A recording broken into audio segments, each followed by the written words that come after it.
Hey guys, welcome back. Pope here. We're going to be doing the patch 13.15 rundown. Probably won't go too in depth. I don't think there's any like huge changes in this patch, but we'll be looking at it briefly. So it looks like some nerfs to Aatrox, Ivern, Kaisa, Maokai, Sejuani, and Shyvana. Some buffs to Caitlyn, Camille, Gwen, Nami, Talia, Yasuo, Yon, and then a few champs getting adjusted here, a few system changes. So let's just get into it right away. Aatrox getting his Q damage decreased, so it looks like just his first cast getting decreased. I mean, it's not getting decreased by a lot. Just um, let me see here. 10 to 70, 10 to 70, and 60 to 90. So you do max this ability first, so anytime you touch a champion's bread and butter spell, obviously it's going to affect them a lot more than their other spells.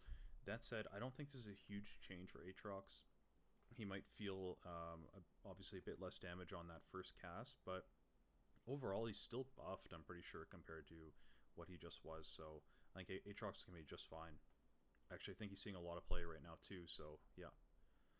Caitlyn, so basically Caitlyn is getting her passive buffed a little bit by zero point 0.1 crit strike rate coefficient. The note here is pretty helpful. It's plus 27 base damage at 100% crit chance. Okay, I mean, this is okay for Caitlyn. If she gets off multiple headshots in a fight, I think you'll definitely notice that. But overall, I don't think this alone is that big. Ace in the hole getting an additional 1% additional damage per 10% crit chance. So I know that Caitlyn has for sure had a few like lethality builds where you go like the Duskblade or you go Collector, things like this. Uh, this will devalue that a little bit. Obviously, building crit is going to feel really nice on Caitlyn, or hopefully it'll feel better on Caitlyn. I don't think these are huge changes, but I think overall, hopefully nudges Caitlyn back into the meta. I think obviously like Riot is really tame with Caitlyn buffs most of the time because she's one of those champions that can easily take over the meta. So Camille getting her AD growth increase and R on hit damage increase. So AD per level is going up by 0.3. So okay, I mean it's obviously it's a buff, but I don't think you're gonna feel it too much. Although this straight up just buffs pretty much everything that Camille wants to do. And then her Hextech Ultimatum bonus magic damage per attack is going up by quite a bit. Wow. So 15, 20, and then 25%, or excuse me, damage increase, which I actually think that's a pretty big deal for Camille because, you know, she wants to get scrappy, she wants to get on your face, she's going to dodge one of your key abilities with her R, and then she's autoing you down using the Q auto reset and whatnot to, get a lot of extra damage. Like, if you think about it, if Camille autos you at rank 2 or even rank 1 of ulti, rank 1 of ulti, you're getting hit by 15 additional magic damage. Every auto attack, she gets off 3-4 auto attacks, let's say, inside of her Hextech Ultimatum. That really adds up. And like the other thing you have to keep in mind about this is that it's magic damage on these auto attacks, and if you're playing against Camille, particularly tanks playing against Camille, they're probably going to be building armor, and like I think this is actually a really nice buff for Camille. Kind of makes me nervous because Camille players in like high diamond, low master are like kind of scary, but yeah. Okay, Gwen. She's getting her HP regen increased by zero point 0.5. Okay. I very rarely will you notice this. Her W Hollow Miss bonus armor and MR is going up. AP ratio is staying the same, but the flat is going from 17 to 25 now to 22 to 30. I mean, it's something, right? Like W at level 3, like when she puts a point in it at level 3, it will give her an extra 5 armor and MR. It's not nothing. Helps those early skirmishes. I think later, this is relatively negligible. So okay. The other thing about like this Gwen change, in a similar way, I was talking with Aatrox, Q being his main spell, the spell you max first. Gwen, the W, you max last, right? So that's another big deal. She'll feel it. She'll feel maybe a slight buff at level 3 in those skirmishes, but beyond that, it's going to be, at least into mid game, into late game before she starts to get any of these buffs. Okay, Ivern. Okay, I'm not going to read all of this. Magic resist 32 to 30. Okay, so his MR is going down. The MR per level is going down. No, this is a typical change for other range champs, so they're just bringing his MR in line a little bit. Ally on hit damage is going up by a pretty decent amount, actually. Kind of like this. Ivern's going to be able to bring a lot more damage to the team. Yeah, like, one thing I don't really see Ivern players do that I like to see them do a bit more is, during fights, I would love to see more Ivern players actually placing brushes on top of their AD carry while they're able to hit. They're obviously going to be making the most use of this on hit buff, and we're just talking about Caitlyn, right? Like Caitlyn with her passive even. As an Ivern, if you're playing Ivern, please put your brush on top of a Caitlyn. You'll obviously give them on hit damage, but you'll be stacking their passive for them faster. Okay, shield strength 80 to 220, 85 to 240. Okay, so the base shield's going up, the AP ratio is going down.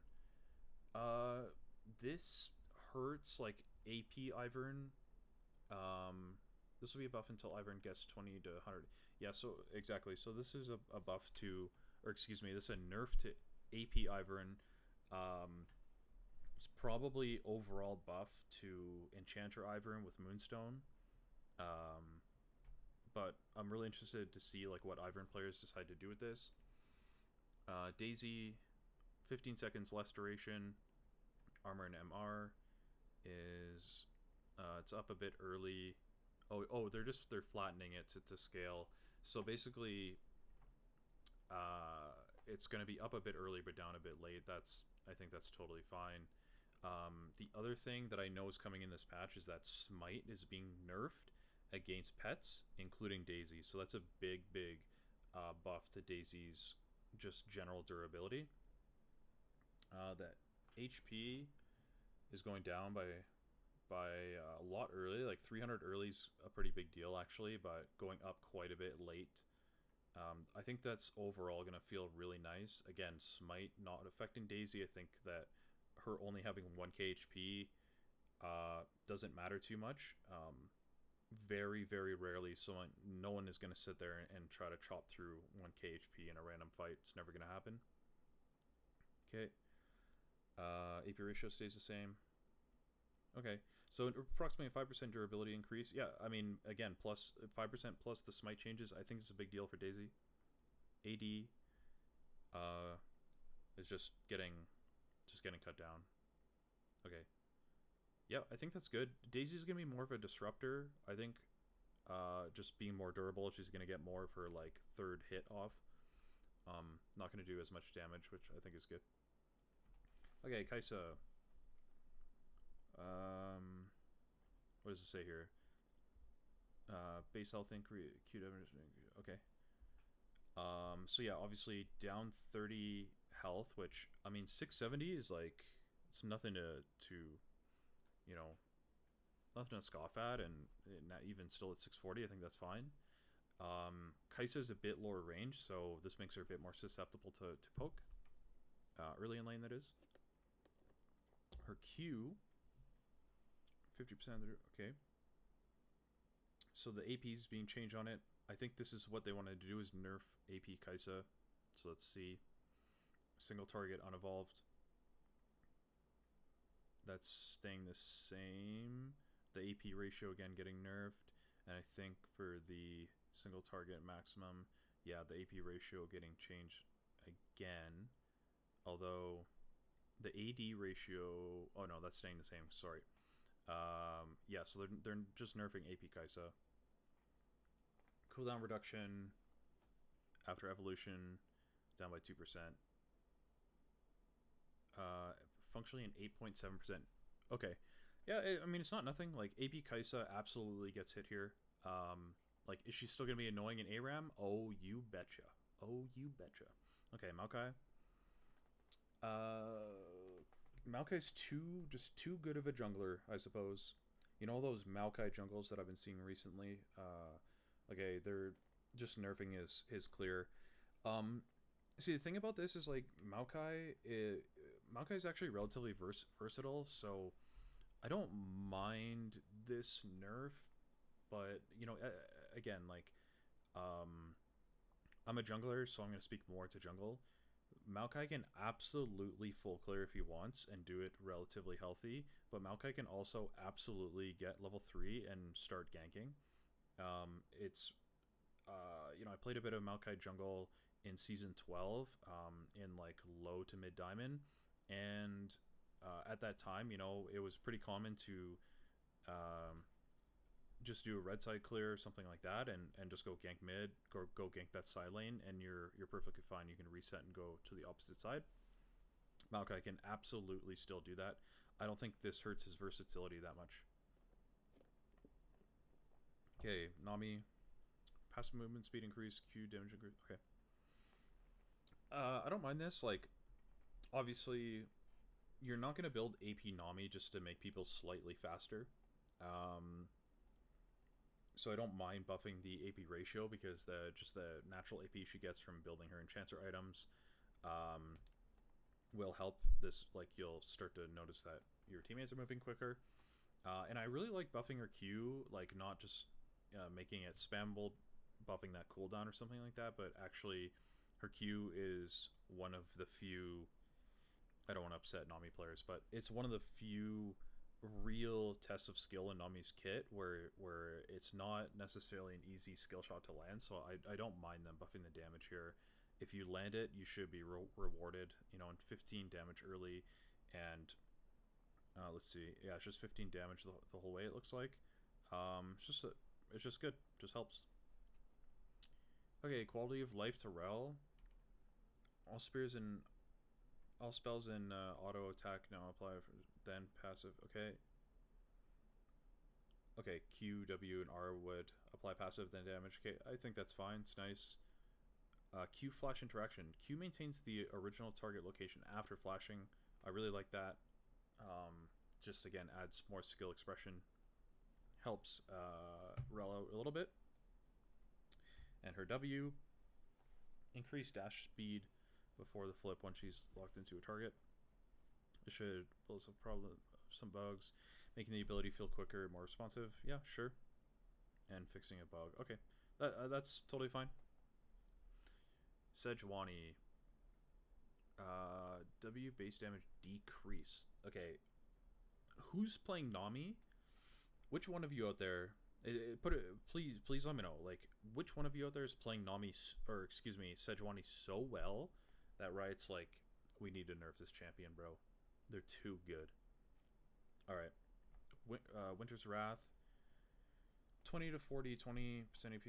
Okay, 10 to 30, 20% AP. So they're just gutting the base damage. Second cast as well is getting hit. 30 to 190, 20 to 180, 60. Okay, so overall, like, if you're landing both casts here, they are effectively removing 10. They're effectively removing 20 damage. So okay, I guess. Is this gonna hurt Sejuani? Like, obviously any nerf does hurt a bit in some sense, but you're not gonna not pick Sejuani because of these changes, if that makes sense. Does this hurt her clear? You'll need probably an extra like 3 to 4 auto attacks maybe 5 auto attacks throughout the course of an entire clear uh, for this to matter. So, let's say that sets Sejuani back an extra 5-6 seconds in her full clear. Um, Obviously, that isn't nothing. There definitely are times where you want to be out on the map as soon as possible because you're trying to get to a lane where action's happening. You want to hover somebody, you want to shove a lane in, you want to get to that scuttle crab. Yes, that makes a difference. But overall, I think in a lot of games, it's not gonna be the end of the world for Sedge. You're still gonna pick Sedge. Okay, Shyvana. They just buffed her, so it's time to nerf her. The dragon is too good. All right, AD attack damage growth 3.4 to 3. Okay, pretty minimal. I mean, we're talking like, you know, like not even 8, 6, 8. I'm not good with math. Okay, it's like somewhere around 6 AD probably at level 18. Not a big deal. And then, yeah, I mean, talking like 50, 60 HP as well at level 18. Not gonna change anything about Shyvana. Yeah. Talia. Okay, I love playing this champion, so I'm excited. Her Q getting some love. It's just going up by 5. Obviously, this is per rock. So if you hit all 5, right? 5 times 5, you're going to be dealing an extra 25 damage. It's pretty nice. Not changing the AP ratio, which is too bad, but that's okay. And then her E as well. Cooldown. Oh, that's really nice actually. 2 seconds early, and then it scales down to be the same. And then damage to monsters is going up. So Talia Jungle might be back. I might have to release a video on Talia Jungle. Could be really fun actually. That's gonna feel really nice for Talia. Yasuo. Nobody is excited that Yasuo's getting buffed. His shield strength 125 to 600, 125 to 600. Now mirrors base stat scaling. What? Yasuo hasn't fully recovered mid-season update. Okay. Giving him enough durability. Okay, so they're basically giving his passive shield just a bit more juice in the mid game. It looks like. All right. Nobody's happy that Yasuo's getting buffed. Remove him from the game, Riot. Thank you. Yone, W shield strength increase. Okay. Shield strength going from 45 to 65 to 60 to 80. Based on the 65. Okay, that's staying the same. So just, I mean, 15 shield.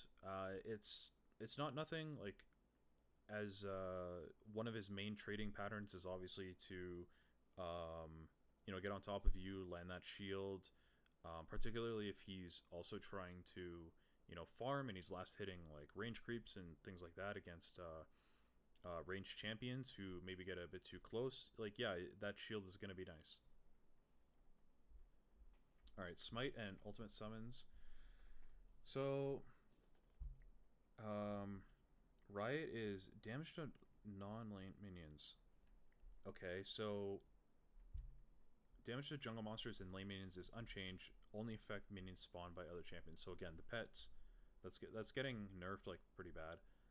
20% slow for 2 seconds, unlocked on first upgrade. 20% new.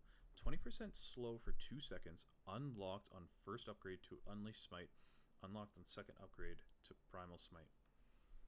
Okay, so wait, this is new for Smite on champions, I'm pretty sure. Wait, am I understanding this correctly? I gotta make sure. It affects the jungle, so I just I gotta know. We gotta know.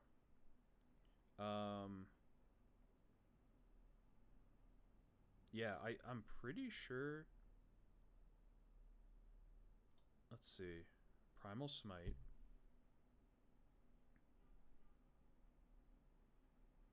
Yeah. Okay, so this is not for Smite on Champions. It was good I looked that up because I thought it was. I'm pretty sure this is just you're gonna get a slow. So like if you smite Tibbers, if you smite Maiden, something like that, you're gonna slow them for 20% for 2 seconds. I'm pretty sure that's what this means. Actually, hopefully, I wish that they clarified that a little bit. It's a bit confusing because Unleash Smite is when you can start to smite champions. All right, Annie, Tibbers armor 30 to 90, 30 to spin flatten from levels 6 to 18. So, okay, so basically, Tibbers is going to scale at a similar rate in terms of his armor and MR, but there's no longer an AP ratio. His health is being kind of given the Daisy treatment, if I remember correctly. If Daisy, I'm pretty sure this is what Daisy got. Lower health early, but higher health later. Lower AP ratio. So, in the same way that it says here in the note, in the same way that Daisy got durability increase, they kind of have reversed that, and Tibbers is getting a bit of a durability decrease. So okay, same with the turret, getting a decrease. Okay, that's fine. All right, it's nothing huge as far as I can tell, so whatever. Okay, Maiden. Combat Queen. Maiden of the Mist will now regenerate. That's pretty nice, actually. And Maiden now gets armor and MR. Wait, this is actually really nice, isn't it? Isn't this really nice for Yorick? I think this is actually kind of crazy. Like, literally, the Riot Gods have actually blessed Yorick with this. And then you consider as well, once again, the smite nerfs to pets. Like, yeah. Okay. Items. Night Harvester. Damaging enemy champion with an attack ability or pet damage. Items will no longer proc Night Harvester. Yeah, I think this is relatively innocuous, but like there's definitely some item interactions. I think, yeah, as they note here, like Static Shiv, being able to proc Night Harvester was actually a pretty big deal because there's very little you can do about it, right? Like you're standing even somewhat close to a minion, you're getting hit by Shiv, and that's proccing Night Harvester is actually a decent chunk of damage. So I don't mind this. I don't think that's a big deal though. I think this is a niche change, right? In very few circumstances will you be like, oh man, like this is really hurting my night harvesting build. Like, nah. All right. Glacial's pretty overpowered right now. Yeah, I agree with that. Supports are very skilled champions, right? So Glacial helps them do that. Do their thing. Okay, Icy Zone slow 30% to 3% per 100 AP. Okay. So they're nerfing the base, but increasing the AP ratio, basically. Nerfing, let's see here. Yeah, okay, nerfing the base, but more percent per AP, more percent per AD, and the same amount per heal and shield power. This, like, okay, if you are taking Glacial Augment and you're playing Lux, right? You're playing Lux support, for some reason you have Glacial Augment. I don't know, maybe you're a crackhead and that's what you decide to do with your free time. But this will actually end up being a buff for you. Like, you'll have more reason to do this because the Lux supports, like we all know, they're going to ult your wave, they're going to one-shot that wave, and they're going to say thank you very much because they built full AP. And they're going to last hit all your kills because they built full AP. Anyway, if they take Glacial Augment, it'll help them out. But I mean, in all seriousness here, like, as they say, this will help non-tanks at the 2+ item breakpoint because they'll have, some of these stats that are starting to stack up. So, okay, that's fine. Glacial isn't going to be super annoying, like level 1 to 6 type thing. You'll start to notice it later, especially as like team fights break out, rather than just being a lane bully. Almost said augment, but keystone. All right, arena balance. Arena, you know, gotta be honest, don't care. If you want to read this, definitely go for it. And bug fixes, ARM adjustments, anything else going on? Quality of life changes. Doesn't matter. Okay, and the upcoming skins. Ooh, Soul Fighter Shaco. Oh, I'm excited for that one. I don't know how I feel about the Soul Fighter skins, but hey, still gonna get the Shaco one. Okay, well that's it. I mean that, like, again, 13.15, pretty innocuous overall. There's some changes here, but we're gonna have to wait another 2 weeks to see how Riot will shift up the meta. And look, everybody, if you enjoy this content, if you want to get better at League, if you want to join a community that also wants to get better at League, then hey, listen, we are in a Discord together. We are doing coaching together. I'm putting content out here on YouTube. So please like, sub, join the Discord, leave a comment. I want to start to build a community. I'm really excited. And yeah, see you guys next time.